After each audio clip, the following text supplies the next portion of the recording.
नमस्कार विद्यार्थी मित्र हो. आज आपण वर्ग 9वी मध्ये गणित भाग 2 प्रकरण पहिले भूमितीतील मूलभूत संबोध या पाठावर आपल्याला चर्चा करायची आहे. मग आता भूमितीतील मूलभूत संबोध, भूमिती म्हणजे काय? भूमिती म्हणजे भू म्हणजे जमीन, मिती म्हणजे मापन. ज्या शास्त्रामध्ये जमिनीचं मापन केलं जातं त्याला काय म्हणायचं? भूमिती. मग आता या भूमितीतील मूलभूत संबोध कोणकोणते आहेत, मूलभूत घटक कोणते आहेत भूमितीचे? तर हे बिंदू आहे, रेषा आहे, रेषाखंड आहे, किरण आहे, प्रतल आहे. सहसा याची व्याख्या म्हणजे ज्याप्रमाणे आपण अंकगणितीमध्ये संख्येची व्याख्या करू शकत नाही त्याप्रमाणे बिंदू, रेषा, रेषाखंड हे सुद्धा ते मूलभूत घटक आहेत. तर बिंदू कशाला म्हणायचं? समजा आपण सुईचा टोक घेतलो, सुईचा टोक आपल्या वहीच्या पानावर जर उमटवला त्या ठिकाणी जी खूण तयार होते किंवा जी आकृती तयार होते त्याला आपण काय म्हणतो? बिंदू. म्हणजे बिंदूला लांबी, रुंदी, उंची हे नसते. त्यानंतर आता दाखवायचे कसे याला? मग हे बिंदू पी, बिंदू आर कॅपिटल इंग्रजी अक्षरामध्ये दाखवतात किंवा हा दुसरा बिंदू आर, हे अशा पद्धतीने बिंदू दाखवतात. त्यानंतर रेषा कशाला म्हणायचं? रेषा म्हणजे बिंदूचे अमर्याद संच, सरळ रेषेतील संच. बिंदूच्या सरळ रेषेतील अमर्याद संचाला आपण काय म्हणतो? बिंदू. म्हणजे हा संच आहे पण कसा आहे? सरळ रेषेमध्ये आहे. म्हणजेच त्याला आपण काय म्हणतो? अमर्याद आहे, दोन्ही बाजूला मर्यादा नाही. आता समजा वाचायचं असेल तर नाव दिलो आपण ए बी, तर वाचतो कसं आपण? रेषा ए बी किंवा रेषा बी. म्हणजे ही अशा पद्धतीनं, हा रेषा म्हणजे काय? बिंदूचा संच आहे. इथे दुसरी रेषा घेतलो मी, रेषा पी क्यू. हे दोन्ही बाजूला बाणाकृती चिन्हाने दर्शवितात आणि वाचतात कसं? पी क्यू, रेषा पी क्यू किंवा रेषा क्यू पी. त्यानंतर रेषाखंड कशाला म्हणायचं? आता ही रेषा पी क्यू आहे, याचा हा मर्यादित भाग मी एक डी एफ, हा डी एफ भाग बाजूला केला तर या डी एफ ला काय म्हणायचं? रेषाखंड. रेषेच्या मर्यादित भागाला रेषाखंड. हा कापून बाजूला केलो या ठिकाणी तर ही जी आकृती तयार होते या आकृतीला काय म्हणायचं? रेषाखंड. रेषेच्या मर्यादित भागाला काय म्हणायचं? रेषाखंड. मग रेषाखंड आता समजा मी इथं दाखवलो रेषाखंड डी एफ, हे रेषाखंड सुद्धा वाचत असताना याला रेख डी एफ किंवा रेख एफ डी दोन्ही पद्धतीने वाचतात. किरण हे एका बाजूला अमर्याद असतं. आता समजा हे दाखवलं मी इथं किरण ए बी, तर या एला काय म्हणायचं? आरंभ बिंदू. आणि आरंभ बिंदूकडून अंत्यबिंदूकडे किरण वाचायचं, याला किरण ए बी असं वाचायचं. किरण बी ए हे चुकीचं आहे म्हणून वाचायचं कसं? याला किरण ए बी हे एका बाजूला अमर्याद असतं. आता प्रतल म्हणजे काय? प्रतल म्हणजे पृष्ठभाग. मग तो आपल्या वहीचा पृष्ठभाग असेल किंवा हा फळ्याचा पृष्ठभाग असेल किंवा टेबलाचा पृष्ठभाग असेल, त्या पृष्ठभागाला आपण काय म्हणतो? प्रतल. प्रतल निश्चित करण्यासाठी कमीत कमी 3 बिंदूची आवश्यकता असते. 3 बिंदू पासून काय तयार होतं? कमीत कमी 3 बिंदूपासून प्रतल तयार होतं. मग त्यानंतर आपल्या पाठामध्ये बिंदूचे निर्देशक व अंतर हे मूलभूत घटक झाले. त्यानंतर बिंदूचे निर्देशक आणि अंतर कसं काढायचं आपण पाहूया.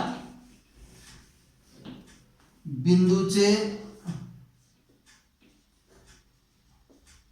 निर्देशक व अंतर. आता समजा ही संख्या रेषा आपण काढू. या संख्या रेषेवर 0 0च्या उजव्या बाजूला धनसंख्या आणि 0च्या डाव्या बाजूला कोणत्या संख्या असतात? ऋण संख्या असतात. मग ही मी संख्या रेषा काढलोय आणि संख्या रेषेवर हे बिंदू दर्शवलोय.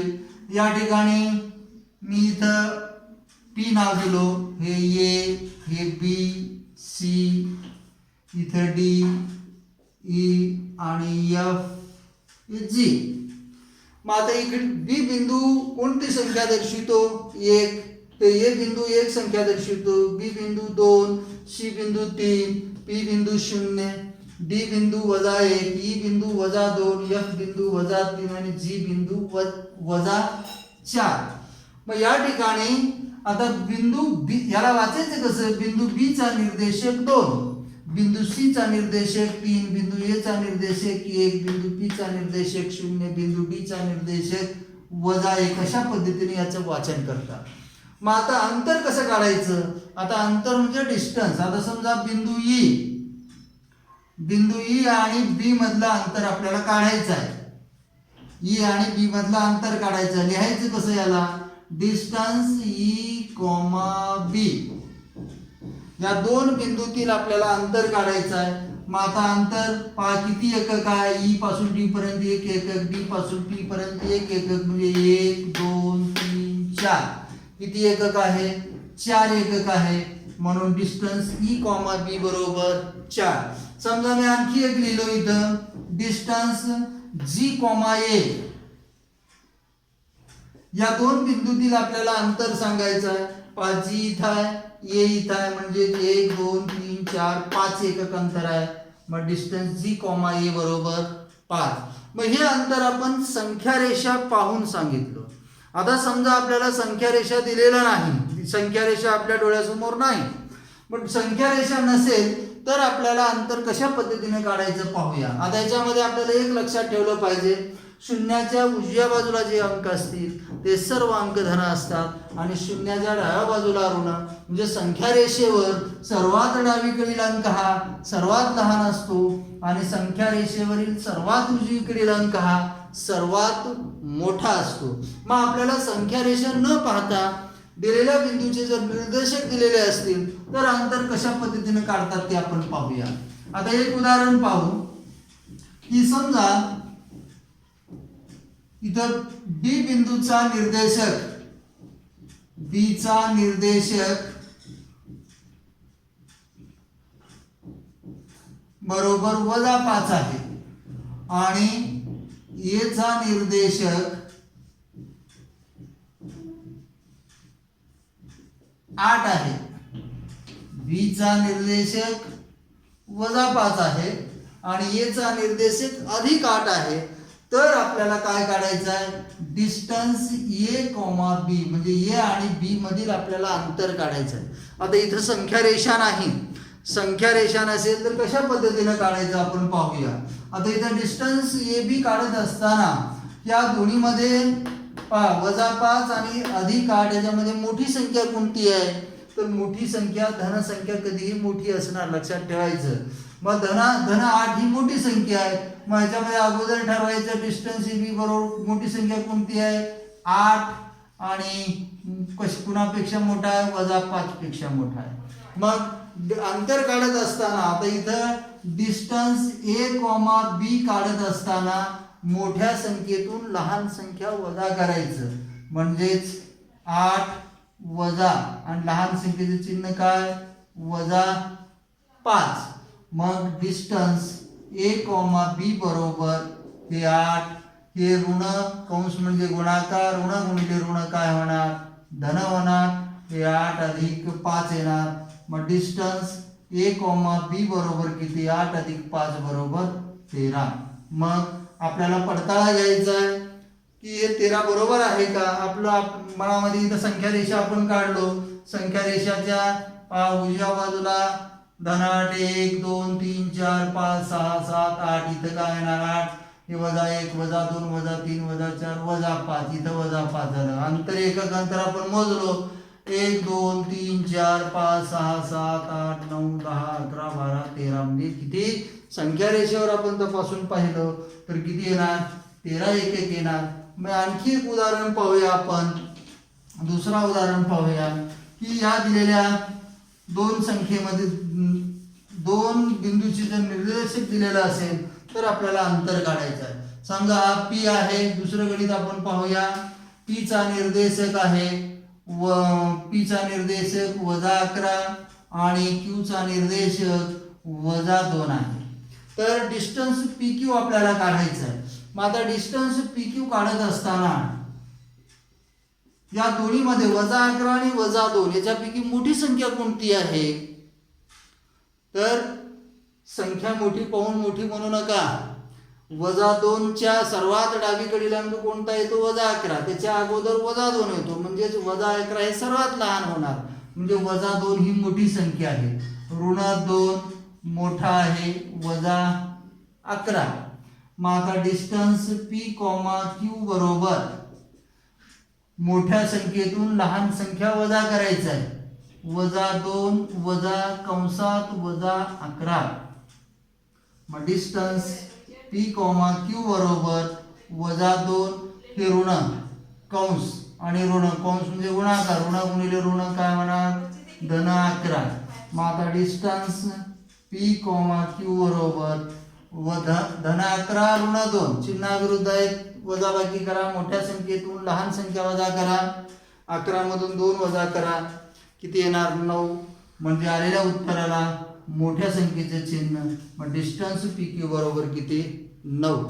हे आपल्याला बिंदूचे निर्देशक दिलं असता अंतर काढायचं आहे. त्यानंतर पुढचा जो भाग आहे, पुढचा भाग आहे दरम्यानता. आता दरम्यानता बिटवीननेस म्हणतात त्याला इंग्रजीमध्ये.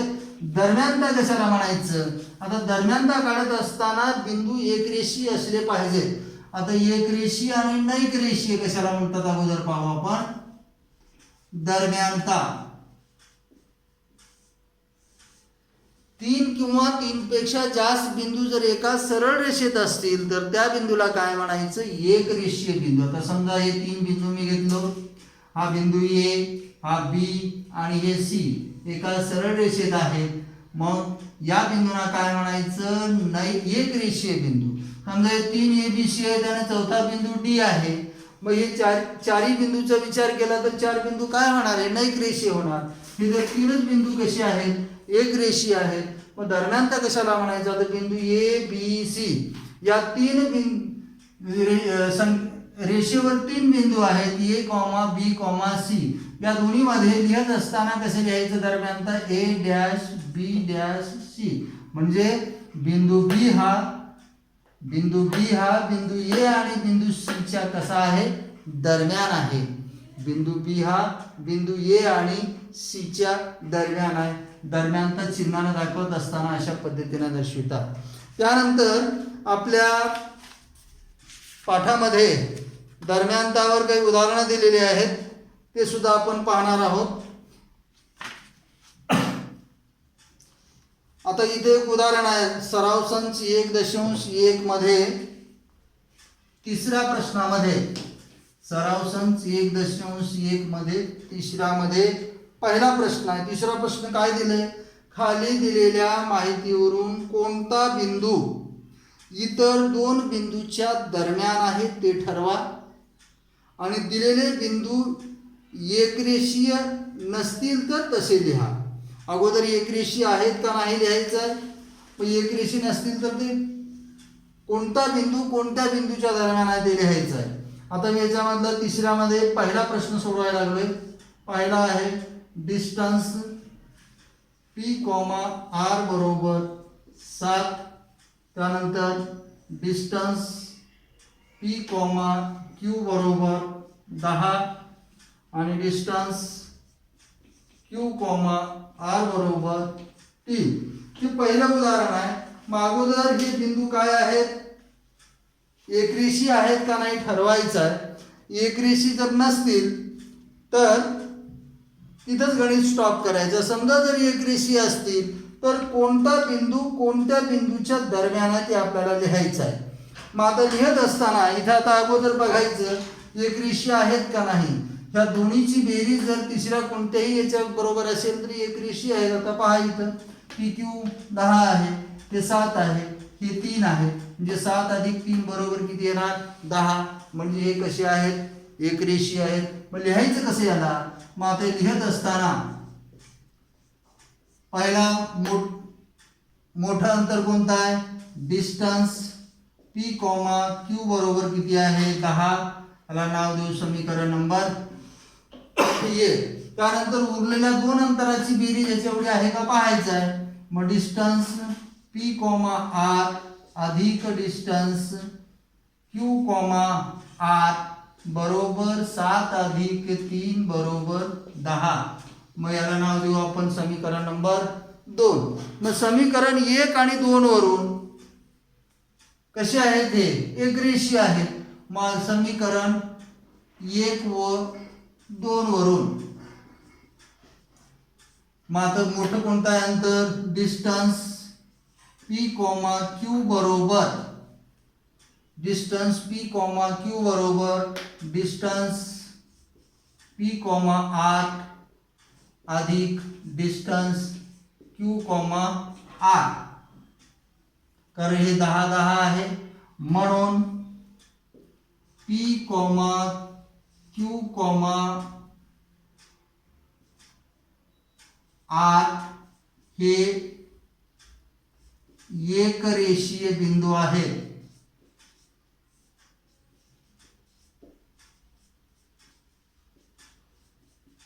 मग आता दरम्यानता लिहित असताना इथं पहा क्यू हा दरम्यान येत नाही, लक्षात ठेवायचं.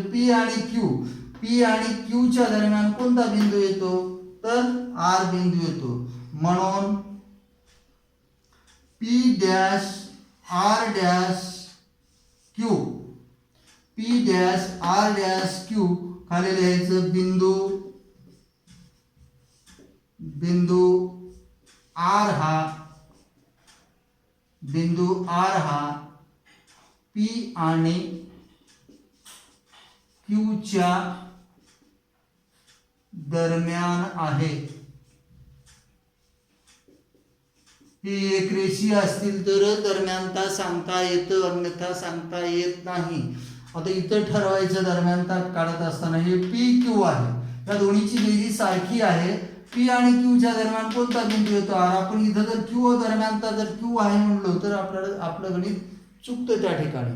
मग अशा पद्धतीनं आपल्याला सराव संच 1.1 मधील उदाहरणं सोडवायचे आणि येत नसलेले उदाहरणं माझ्या व्हॉट्सअप नंबरवर कॉन्टॅक्ट करून विचारू शकता. धन्यवाद.